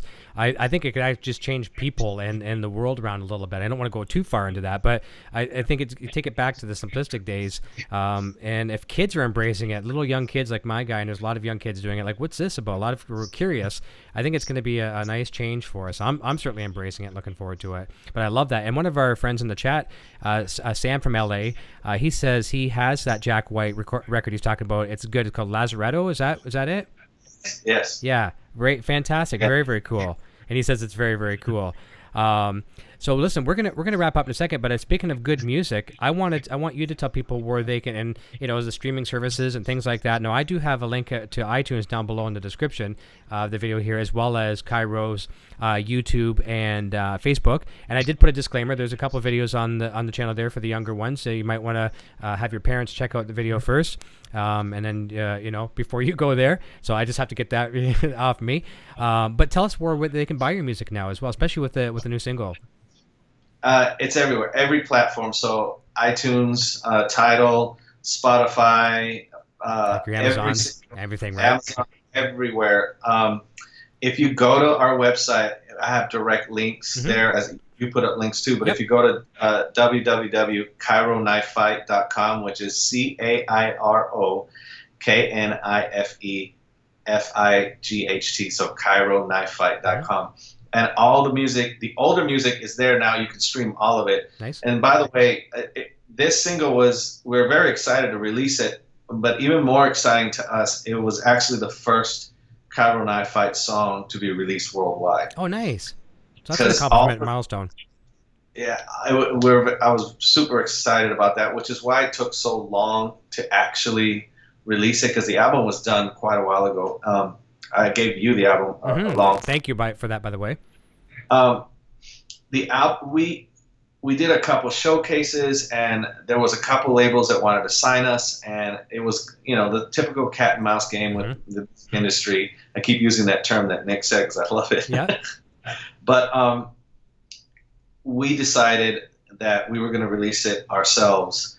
And as soon as we decided to do that, then Warner Brothers in New Zealand said, "No, wait. We're actually we're taking the option, and we're going to release it over here." So in New Zealand, it's a Warner Brothers project, released by them, and then the rest of the world, it's independent. But they all released at the same time, And so all the old Cairo music, it was only available in New Zealand and Australia.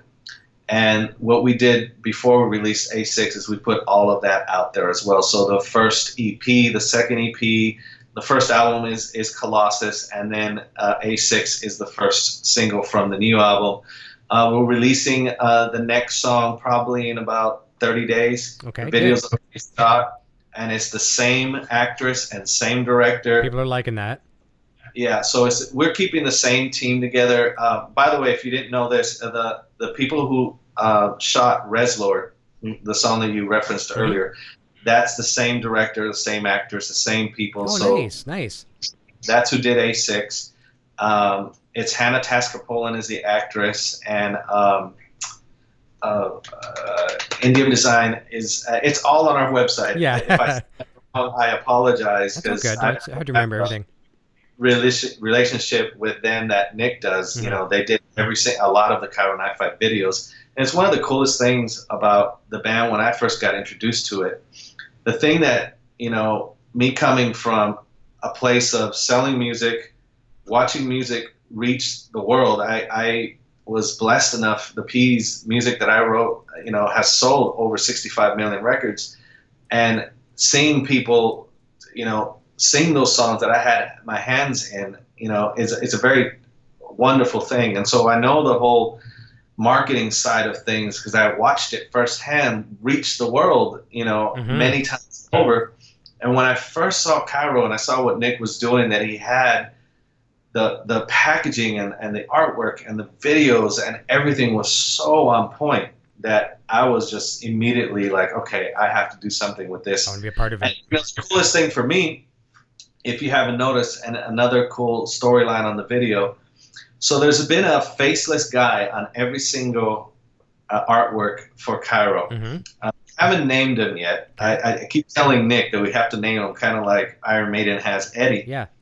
It was a thing that really spoke to me because there's so many people that are not even Iron Maiden fans, and you can watch them walking down the street and they're wearing an Iron Maiden shirt, and I know damn well that girl has not listened to Number of the Beast. That's right.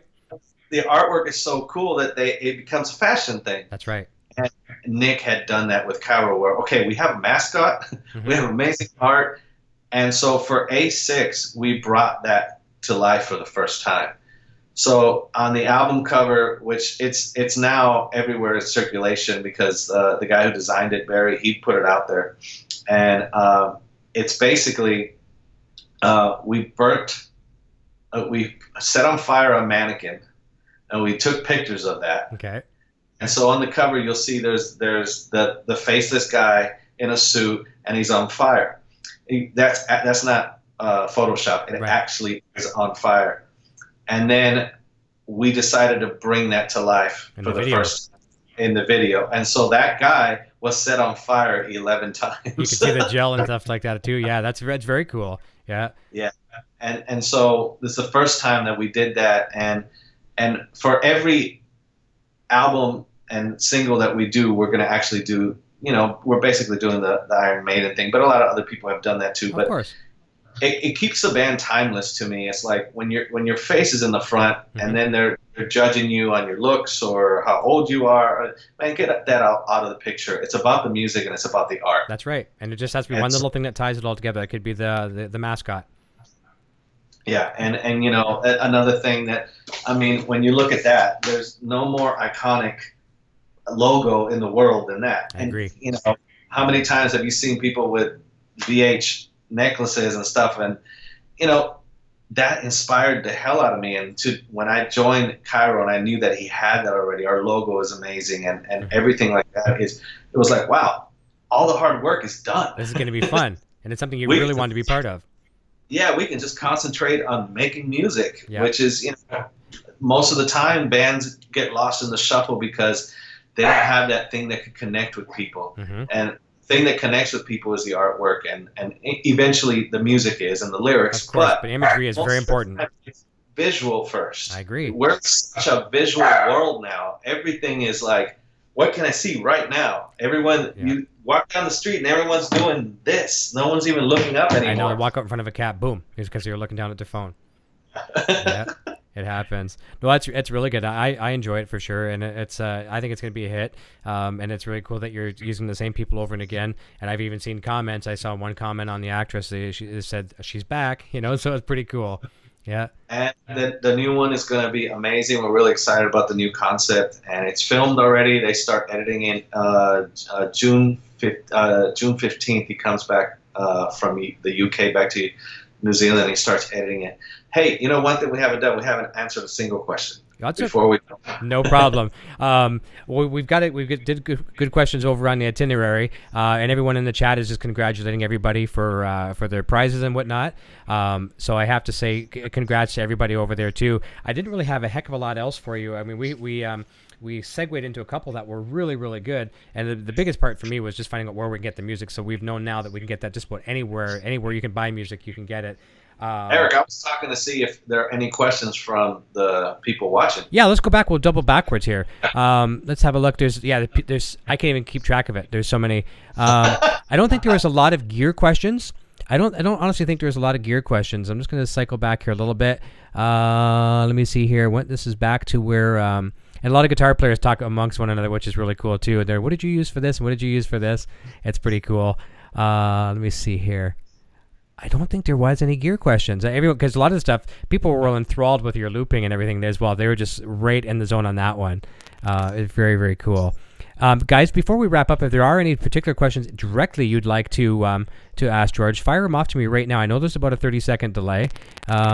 Daniel Hall says, thank you, George, for a great interview and demonstrations. And his brother was a huge Robin Trower fan. So that's very, very cool. Mutual fans. And people were talking about the 12 albums for a penny, and I commented earlier, the Columbia House. I remember joining that as a kid. I can get 12 albums for a penny. I don't have to pay anything until the bill comes in, Absolutely. And that was awesome. It was. And then they're like $40 a record, Yeah, nothing's free. Nothing's free, kids. If you think something's free, it's not free.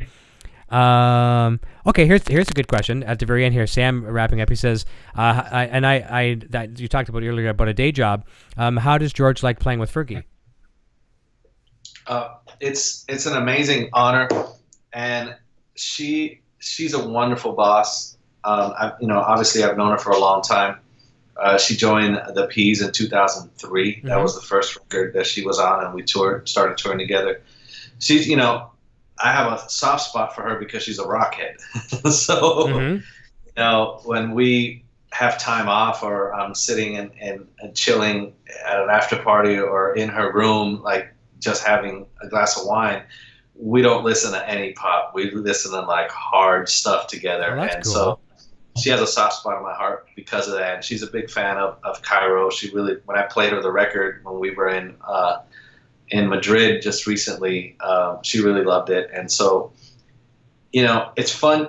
I get to play guitar with her, which is why I'm playing with her, because with the Peas, it's gotten to be so electronic. Mm-hmm. I spent a lot of time towards the end when we were touring. I spent a lot of time not playing guitar, and it started to really bother me. So with Fergie, at least I get to play guitar on every song. So that's nice. Is why I still do it. Other than, it's a great job to have. I mean, I'm a very lucky man that I get to play my guitar for a living. Mm-hmm. Period. And so it's amazing. To answer the question, it's a blessing. That's good. Good to know. I got a question. Does she like Van Halen? Oh my God, loves it. Okay, good. All right, Fergie. Bonus points. Awesome. That's good. And Sam says, yeah, she loves metal. Bruce says, George, you use A to A tuning. Do you ever play in standard tuning? I would assume quite often too, as well, right? Yes, it's actually standard tuning. Right. It's not open tuning. It's standard tuning, A to A. Okay, gotcha. So, the only weird tuning that I use in Cairo is there's one guitar that's standard E tuning mm-hmm. with drop A. So that's the only one. But everything is standard tuning with the exception that I change the pitch of the strings. Gotcha.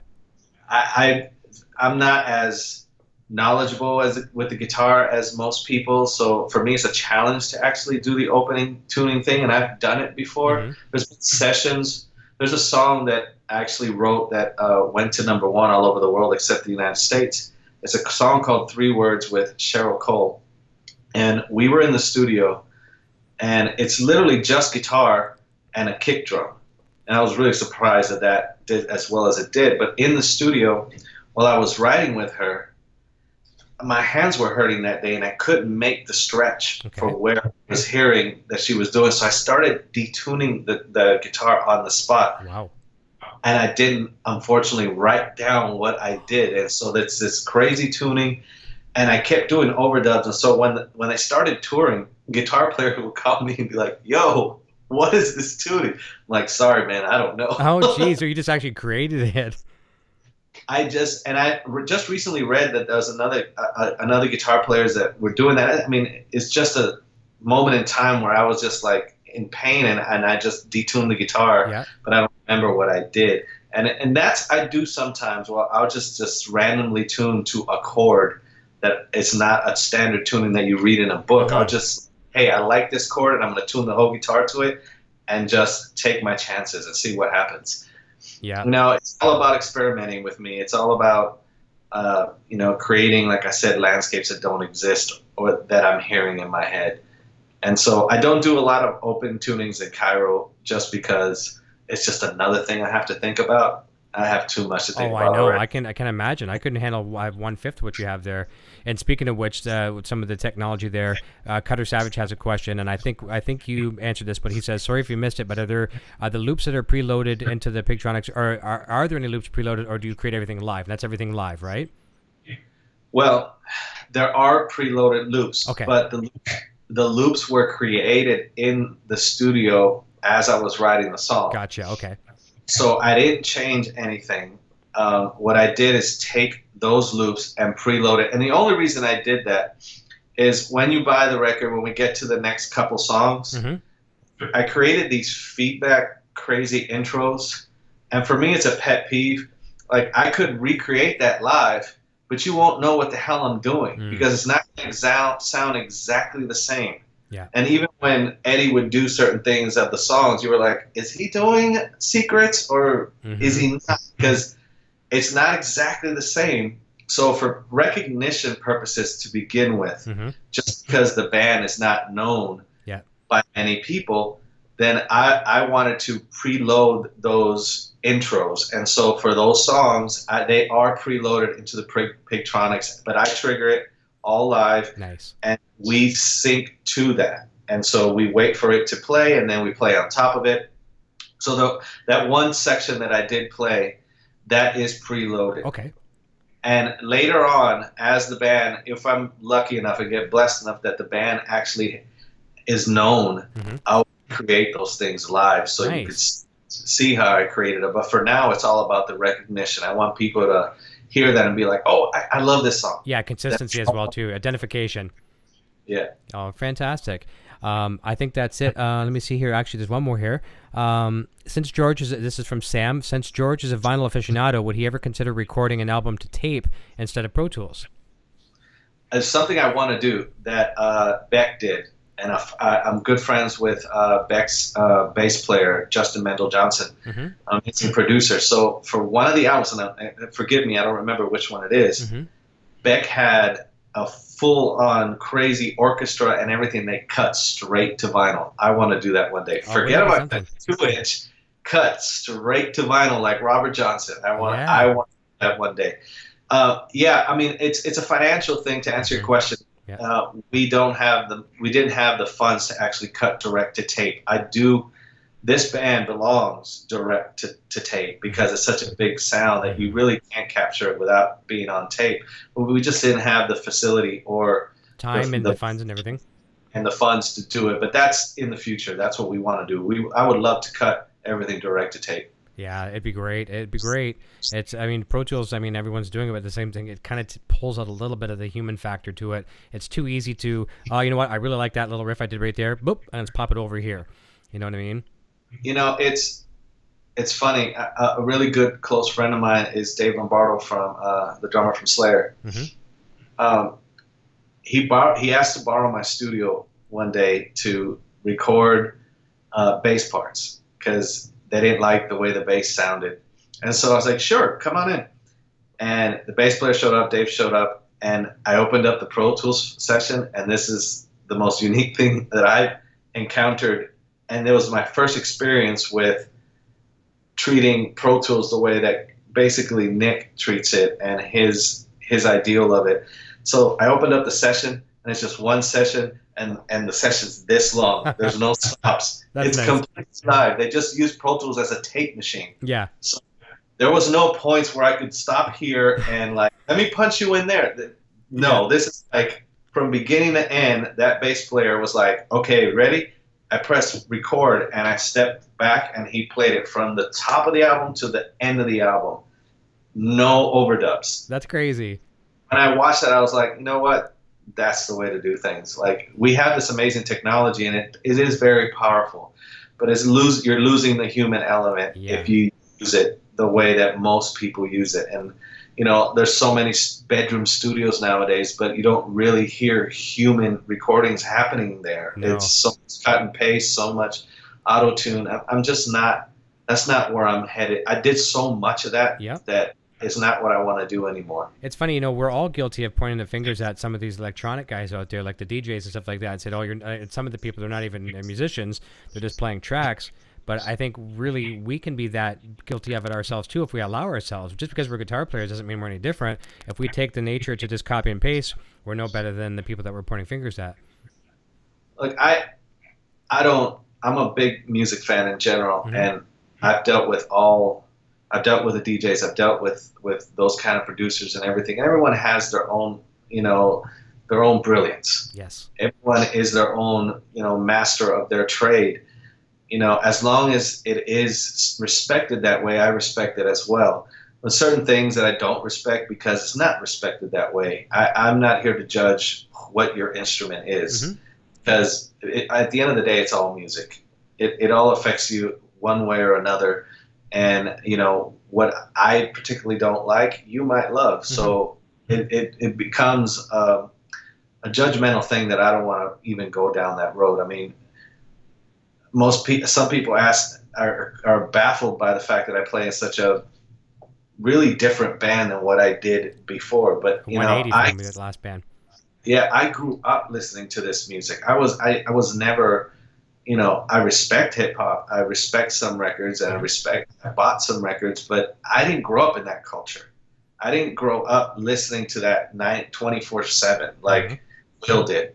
And so for me, I was a different voice in that band, and I respected it for what it was. It's just art. It's a different form of art. Doesn't mean that it's my art. It's just, that's his baby. That's his brainchild. That's Fergie's sound is her thing. Cairo is my thing, and Nick's thing. And so I treat things that way. It's just, it's an honor just to be able to create music and be a musician and do this for a living. So it's a blessing, and I treat it that way. I like that. And you and I have talked a lot off the air, just through emails and Facebook and things like that too. And every time I talk to you, I get that passion from you about the band, and like it's like your baby, you know, between the two of you guys. And you can see that when you're just talking about it in everyday conversation. I know and imagine when the two of you get in a room together or on a stage together, the magic continues to happen, you know, tenfold. That's awesome. Yeah. I wish you the best with that, man. I think it's a great project, and it is nice to have a difference from the music that we've got to experience from you before. You know, some of the world's largest stages and festivals and things like that. Now you get to have some fun. Yeah, I mean, I had fun then too. I mean, it was amazing to play some of those shows, and it's amazing that, you know, I was in bed on, I think it was Sunday when they did that show in Cardiff, and I'm pulling up, you know, the video, watching the video from it, and I'm watching kids crying to "Where's the Love," a song that I, you know, helped write. Yeah, there's still that connection there, because that's one of my babies too. You know, one of the reasons I stayed in the Peas as long as I did was because I never believed in being a backing guy, never ever once. And I try to, when I have friends that are just playing guitar to tour, I try to tell them not to just do that, because there's no end game there. There's no, like, when you're done, what are you going to do? You have to start hustling again. It was never like that for me. For me, I wasn't playing someone else's guitar part. I was playing my guitar part. I played guitar on all those records. I wrote some of those songs. And so I was on stage playing music I created or helped create. And at least I played the guitar part on those songs. Yeah. The worst case scenario, I played those guitars that I'm playing on the stage. And that's why I stayed as long as I did, because I was helping nurture those pieces of art that I had some sort of involvement in. You know, I either played guitar or wrote them or co-wrote them, or, you know, it was a personal connection for me. And watching people's reaction to it was very special, still to this day. I mean, that just happened a couple days ago, and I'm watching. They did "Where's the Love" at the Manchester show that they've raised over $12 million for all the victims of the bombings in Manchester. Fantastic. Now that hit really close to home for me, because I've played that arena. I've played that arena at least 5 times. Wow. And my brother-in-law is Fred. He's the musical director for Bruno Mars. They just played that arena a couple of days before that happened. Really? And Natural, the guitar player for Ariana Grande right now, who normally is the guitar player for Usher, he was on that stage. That's my friend. That really was scary to me, and it hit close to home that, you know, we have to really be careful nowadays. I mean, we lost one of the most iconic guitar players on stage. Dimebag. On a small, Dimebag. He was shot on the stage. That scares me to this day. Doing what he loved it, where he thinks he's totally the safest. Yeah, and now it's even scarier because they're just randomly selecting people to hurt. And, you know, that concert, they hurt kids. I know. It was atrocious. And so me having the blessing to be called to replay my stuff, and that music was actually a part of that helped create. Yeah, that's really special. It's you can't. There's no price tag on that. It's priceless, and it's an honor to be a part of that, and to have a history there, and it inspires me to continue to do this, to continue to because look, I've chosen a really difficult road. I could be the guy playing on that stage with Will and still doing it. Look, they're going back on the road. They're releasing a whole nother record, just like Fergie's releasing a record, and they're touring worldwide again. I chose to stay with Fergie because I get to play more guitar. Yeah. And I'm going to keep doing the Cairo thing because that's what I want to do. That's not the financially sound decision. Trust me. I hear you on that. Yep. I would make way more money by saying, hey, Nick, guess what? We're going to take 2 years off, and I'm going to go make an enormous amount of cash, tour the world with these guys again. I chose not to do that because, for me, at some point, it has to be about the art. And that was Will's art. As much as I was a part of it, that was his brainchild and his art. Yep. Now it's about what Nick and I create, and whether it speaks to the masses in the world doesn't really matter to me.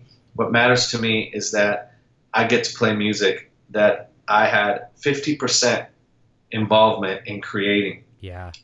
It started to bother me a lot when we were doing the Black Eyed Peas stuff, when, you know, you thought you earned this much, and then after all the business was done, you end up with 5%, and it's just like, why am I even doing this? Yeah. And those fights and those arguments started to become more important than the product. Yeah. More important than creating the music. And so for me, it's so important that, you know, A6 is the first song. As many songs as I've released, it's the first song that I have 50% on. Nice. Which is all these years later. All these years later, I have, you know, it's an equal split between me and Nick on this band, and it's the way it should be, and that I'm excited about. It's not about the money. It's about the fact that now you're going to go see me play, and you're going to see a passion that's been stifled for so many years is now here, and that passion of me, you know, creating all this stuff that you never showed the picture. Oh yeah, I got it. Yeah, that's a good one. Perfect. And okay, here's what's gonna happen. This is gonna be like a Cairo show. It's either gonna go perfect, or it's gonna be a mess. So if you happen to see one of my previous guests, Greg Renoff, the author of Van Halen Rising, I stuck this in his gallery because I had to do this fast. Let's have a look and see. And it's not there. Hang on a second. Bear with me. Oh no, where is it? There it is. Okay, it's coming to life. All right, so we're seeing the Infinity. We're seeing the Boss Driver. We're seeing the Big Sky from Strymon, the Mobius as well. I'm just kind of dragging it around a little bit. Hopefully you guys can all see it. And then the controller off to the left. Pog at the upper left. The timeline. What else we got? We got the Friedman pedal, several Friedmans. The fuzzy boy, is that what it's called? Yeah, the guitar player Blues Sarceno, him and his father create those pedals, and it's an amazing company, and I love that pedal. Right on. Okay, so I can see it. So yeah, you can't see it on your screen, but you'll see it when you check it back. So at least I was able to get that was the first time I've ever done this live on the show with this technology. So I'm glad I was able to pull it off. So thank you for emailing me that as well. Well, listen, I think we're gonna wrap up here. I'm gonna say goodbye to you off the air, but I just want to thank you again for taking time to come back on the show. It was fun. I was very honored to to have you on when I was giving away the guitar too. I mean, we're both friends with the folks at Fender, and it was nice. It was a perfect fitting moment, and I know Mike will be happy that I said hi to you as well too. So listen, everyone, thank you for letting us warm up your weekend. Once I always say this, George, I say that I try to be the warm up band for the weekend. If I can just get everyone pumped up and ready to go. It sounds like my thunder here is done, so I'm looking forward to a nice weekend. I hope you all have a great weekend. Everyone, I have all your contact information for the prizes. I will be in touch with you tomorrow. Just reach out and say hi and get the stuff ready to go. The guitar will be packed up nice for Howie. Congratulations, Howie. And the other prizes as well here, too. Thank you so much for your support, for getting the channel to where it is. And I hope you have a fantastic weekend. Guys, be sure to take a look at the link in the description down below. There's several links for Cairo's entities, Facebook, YouTube, and, of course, one source to buy the music is iTunes, but there's others. You'll find them all. Enjoy for sure. And I'm going to turn it over to the little man here. He's going to tell us his name, what he's playing, and we'll take it from there. We'll see you soon. And, George, thank you so much. Thank you guys for watching, and thank you for having me back on. My pleasure. It'll just be a moment, George. We'll say goodbye after here. Good night, everyone. Take care. Really love to have you back again. Cheers. My name is Eric, and I'm playing Wolfgang guitar. Video production services provided by Design 39 Media. Visit design39media.com for all your website, photography, and video production needs.